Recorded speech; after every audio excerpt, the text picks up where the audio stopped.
Neurodegenerativa, es una enfermedad degenerativa, progresiva, crónica, incurable, quizás es mucho más agresivo, digamos, como el ataque, por así decirlo, es mucho más agresivo el Alzheimer que el Parkinson.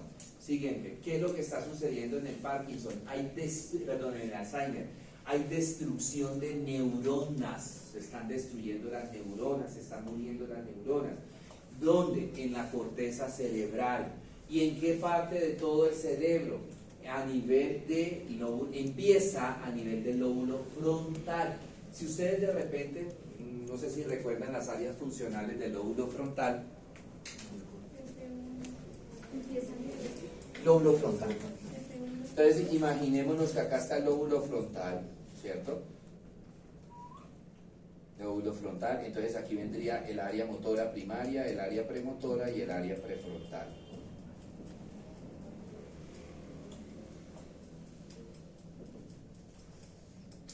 ¿Por dónde comienza a destruirse?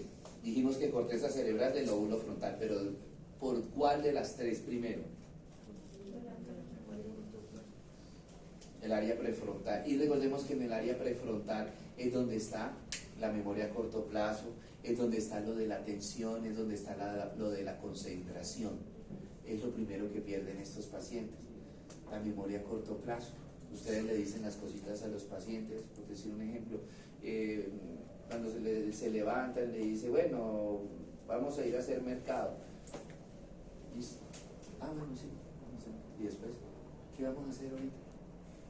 Entonces pierden la memoria a corto plazo, lo primero, la atención, la concentración, se distraen fácilmente por cualquier cosa, entonces se distraen, por ejemplo, el compañero agarrándole el cabello, o haciéndole cosquillita en el cuello, ¿cierto? Pasa una mosca.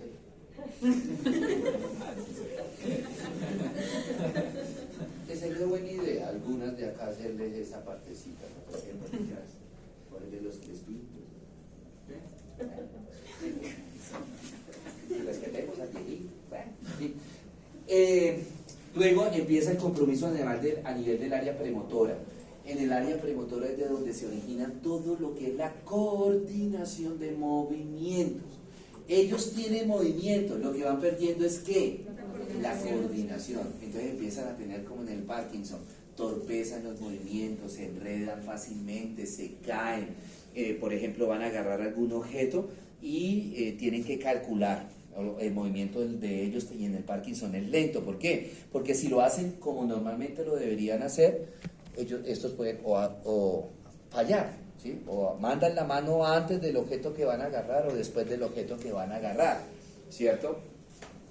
Viene toda la parte de la coordinación motora, ¿verdad? Y ya después viene el compromiso en el área motora primaria. Entonces es cuando ya no pueden hacer movimientos, que ya es como una fase avanzada, ¿cierto? Comienza por acá, pero se puede que, se va a afectar otras partes del cerebro. ¿Cuál es la siguiente, después del lóbulo frontal, cuál es la siguiente parte del cerebro que se afecta? El lóbulo temporal. ¿Qué hay en el lóbulo temporal? Está la memoria a largo plazo. Ustedes ya empiezan a perder la memoria. Ustedes ven un paciente con Alzheimer, ¿sí? Y lo de ayer, o mejor dicho, lo de esta mañana, en blanco. Pero le cuentan ustedes el día que se casaron, cómo iban vestidas, o sea, la memoria a largo plazo la tienen intacta, ¿sí? Cuando nació alguno de ustedes, nosotros, cuando nacimos nosotros, que estaba el cielo nublado, si estaban las estrellas tapando el sol, bueno, todo ese tipo de cosas, ¿sí? Pero en la parte terminal o bien avanzada de la enfermedad ya comprometen la memoria a largo plazo. Ahí es donde es peligroso. Ustedes no sé si han visto, por ejemplo, que uno ve por televisión, inclusive por televisión, no, también por ahí en los postes, ¿sí? Que se perdió el viejito, ¿sí? ¿Qué fue lo que pasó? Que en algún momento por ejemplo, el viejito vivía acá y siempre va al Oxxo a comprar el pan, la leche, ¿sí? ¿Cuántos pasitos son? Siempre y cuando no esté alguien esperando en la esquina, ¿no? Desviarme el camino enfrente, ¿verdad? ¿Qué pasó? Que el viejito salió ahorita a comprar el pan y aquí al ladito en la construcción le dio el ataque. Y el ataque pierde la memoria, por momentos pierde la memoria a largo plazo. Y entonces es cuando él no sabe, no reconoce dónde estoy, este sitio qué es, quién soy yo, dónde vivo. Y es cuando empiezan a deambular los viejitos, pueden estar aquí, la parte de atrás aquí sea la casa, pero no reconocen la casa, no reconocen la calle, no reconocen el sector. Y empiezan a deambular, y es cuando se pierden los viejitos. ¿Sí? Por eso un paciente con Alzheimer, lo primero que un neurólogo les dice es: no dejen solo a la persona, no la dejen salir sola. ¿Sí? No la dejen salir sola. ¿Por qué? Porque uno no sabe en qué momento le puede dar la crisis. Y la crisis se va a traducir en ¿qué? En que tienen periodos de amnesia, tienen lagunas mentales. Se les olvida dónde, no reconocen la casa, no reconocen el espacio. Tienen una amnesia, ¿sí? Ellos van a tener amnesia temporoespacial y una amnesia auto y alopsíquicamente. ¿Qué significa eso? Temporoespacial. No saben qué día es hoy. ¿Sí? Y le preguntan: oye, ¿qué día estamos hoy? Ah, hoy estamos a jueves. Ah, bueno. Inclusive el avance es tal de que ven que no hay sol y piensan que es de día. O bien estamos de día, ven el sol a todo timbal y piensan que es de noche. ¿Cierto? Espacio. ¿Dónde estoy? No reconocen la casa, no saben en qué ciudad viven. ¿Sí? Amnesia autopsíquica y alopsíquicamente. Primero tiene la amnesia alopsíquica, o sea que no reconocen a las personas con las que conviven. Inicialmente lo que les decía, esa amnesia es a las personas con las que no frecuentan mucho. ¿Sí? Entonces, no la reconocen, pero después la amnesia es a las personas con las que comparten permanentemente. Entonces, por ejemplo, si el viejito vive con los hijos o con alguna hija, los yernos, los nietos, no los reconocen, ¿cierto?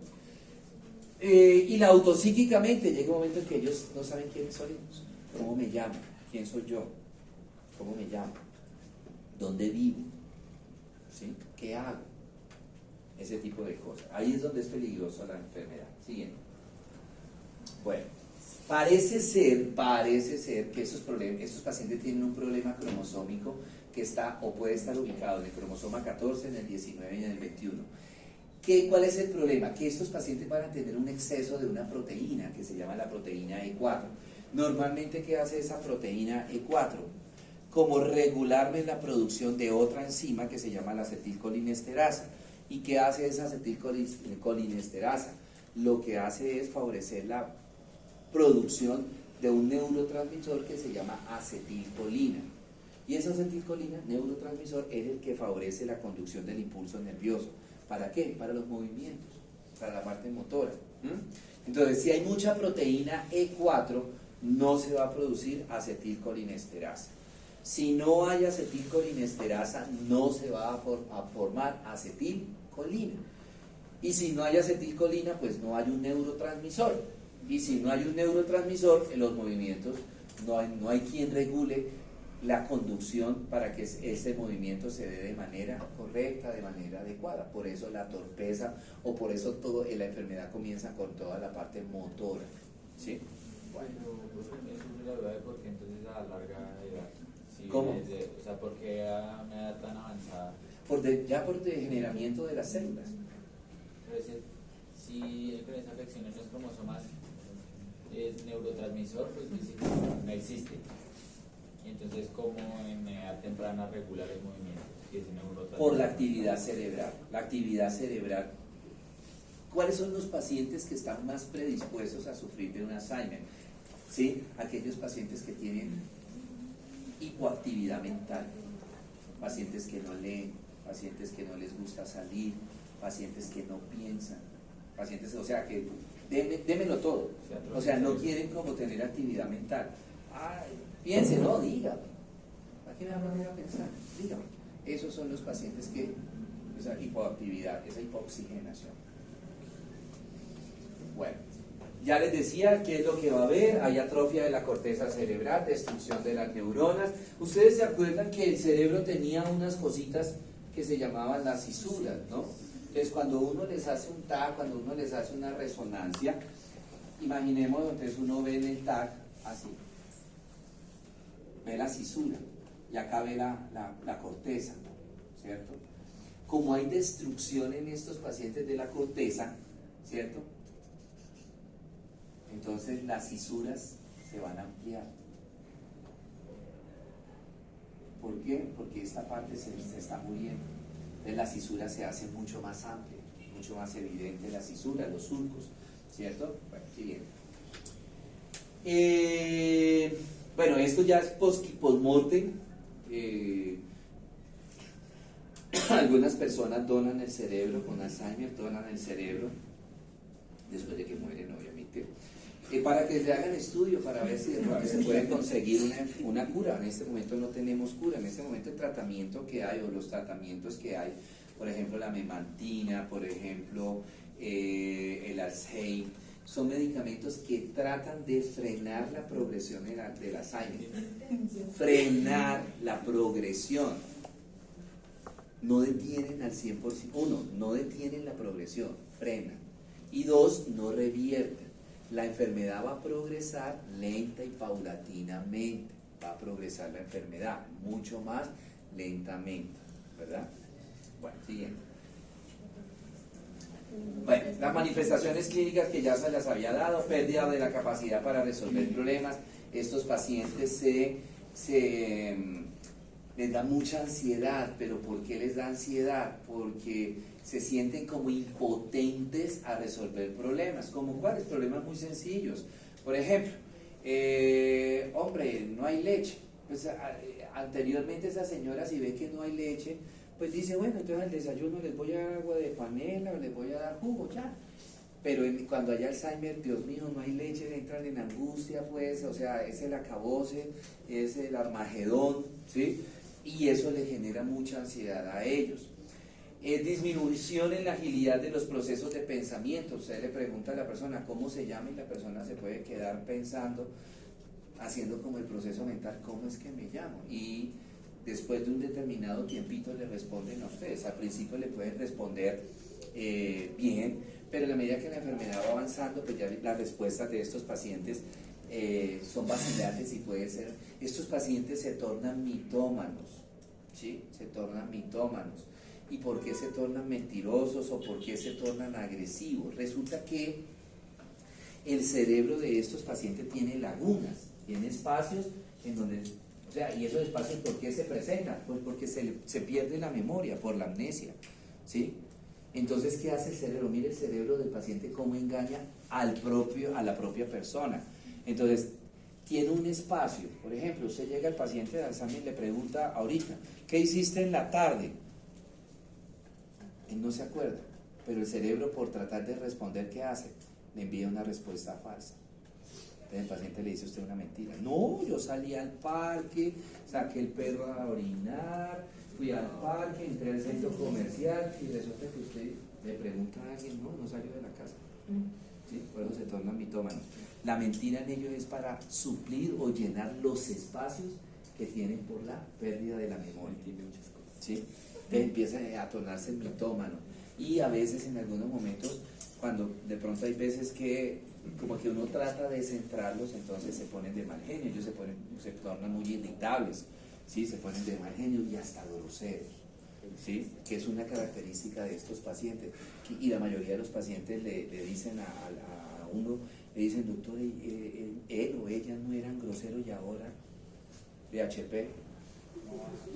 Toca que revisen ustedes porque de HP no nos bajan a nosotros, ¿sí? La habilidad emocional, esa misma ansiedad les da depresión, lloran fácilmente o migran de la depresión, de la tristeza que no puedo recordar, de la tristeza que se me están olvidando las cosas, de la tristeza, bueno, X, que no reconocí, por decir un ejemplo, a mi propio hijo, o que no reconocí a un nieto, bueno, lo que sea, ¿sí? Migran, no es una bipolaridad, sino que migran fácilmente a la irritabilidad, al mal genio. Les da rabia, primero les da tristeza, no acordarme de las cosas, y después les da como rabia, hombre, ¿por qué se me están olvidando las cosas? ¿Por qué no reconocí? Y se tornan bastante irritables, ¿sí? En muchas ocasiones esos pacientes se tornan agresivos, a pegarle a la gente, inclusive en algunas ocasiones hay que hospitalizarlos, ¿no? y sedarlos los pacientes psiquiátricos. Bueno, demencia, la demencia senil, igual que en el Parkinson, el paciente termina en una demencia senil. Y vuelvo a repetir, antes de esa demencia senil y durante la demencia senil es cuando el pacientico se nos puede perder, ¿sí? ¿Verdad? Entonces también una recomendación, sobre todo cuando, sí, en todas partes, es que, por ejemplo, si viven en un piso alto, yo me acuerdo que una viejita un día se trató de matar, o sea, no porque ella quisiera me voy a matar, sino que ellos pierden la noción de tiempo, espacio y de profundidad. Ella pensó que era como una puerta muy bajita para salirse y casi se mata a la viejita de un piso 8, ¿cierto?